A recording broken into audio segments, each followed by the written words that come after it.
Ang aga-aga, ang daming mukha sa daan. Hindi nga siya illegal pero ang tanong, tama ba?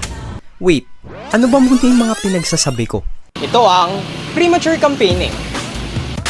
Ito'y tumutukoy sa mga aktibidad tulad ng pag-promote ng mga kandidatura bago ang opisyal na panahon ng kampanya. Kasama dito ang pagbuo ng mga grupo ng suporta, pagdadaos ng mga rally, at pagpapamahagi ng mga materyales sa kampanya.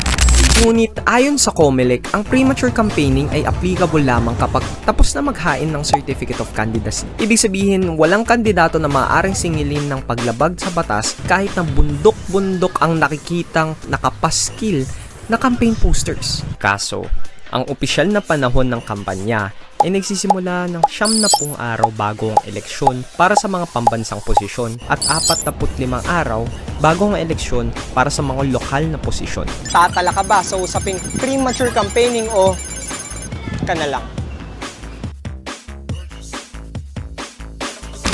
Wala kami.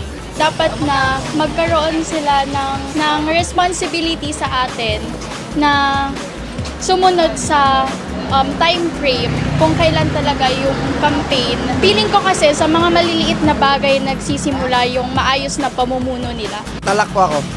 Kasi matagal pa kasi yung yung eleksyon tapos nilagay na nila. Talak kasi hindi pa nga po officially campaigning season. Madami naman pong other things na pwedeng i-prioritize bukod sa pagka-campaign. Talak ako kasi hindi pa naman dapat lalagay ng mga poster. Kayo, anong sa inyo? Kung may nais pa kayong marinig na kwento, italak nyo lang dito sa Talak TV. Halina't talakayin ng mga saloobin at kwento dito sa Talak TV, ang talakayang malaman.